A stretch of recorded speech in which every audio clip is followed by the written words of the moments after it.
안녕! 평일 아침 3분 경제기사로 인생 바꿀 준비 되셨나요? 3월 4일 오늘의 주제는 예적금입니다. 헤럴드 경제에서는 시중은행의 예금금리가 2%대로 내려오자 외면받았던 소액 고금리 특판이 인기를 끌고 있다라는 기사를 실었는데요. 사실 그동안 소액 적금은 납입할 수 있는 금액은 한정적인데 미션 수행 등 여러 가지 우대금리 조건이 붙어서 외면받기 십상이었습니다. 그런데 한국은행이 지난달 기준금리를 2.75%로 0.25%포인트 낮추면서 은행들이 줄줄이 금리를 내리고 있잖아요. 이렇다 보니까 고금리를 주는 소액 적금으로 재테크족이 몰리고 있다고 합니다. OK저축은행에서는 기본금리 연 4%에 우대 요건 충족 시에는 최고 연 20.25%의 금리 혜택을 누릴 수 있다고 하고요. K뱅크에서는 연 최대 7.2%의 금리를 제공하는 궁금한 적금을 선보였습니다. 고금리의 예적금 원하시는 분들은 빨리 서두르셔야 될 것 같고요. 매일경제에서는 예금에 다시 뭉칫돈이 몰리는 상황에 대해서 기사를 실었습니다. 트럼프 트레이드가 최근 금융시장의 불확실성을 키우면서 지난달 5대 시중은행 정기 예금에만 15조 원이 넘게 몰렸다고 합니다. 원래 금리 인하기에는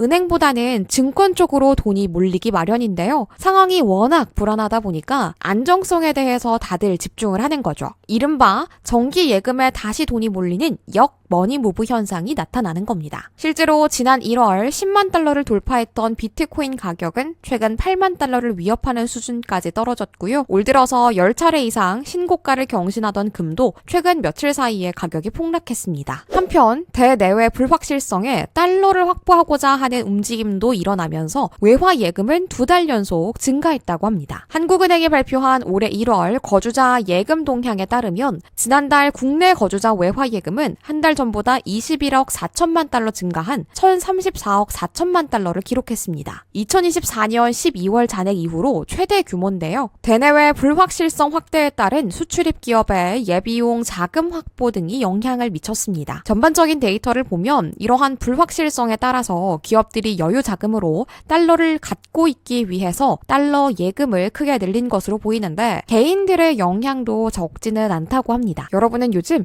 예적금에 조금 더 치중을 하시는지 혹은 투자에 조금 더 치중을 하시는지 여러분의 상황 댓글로 한번 공유해주세요.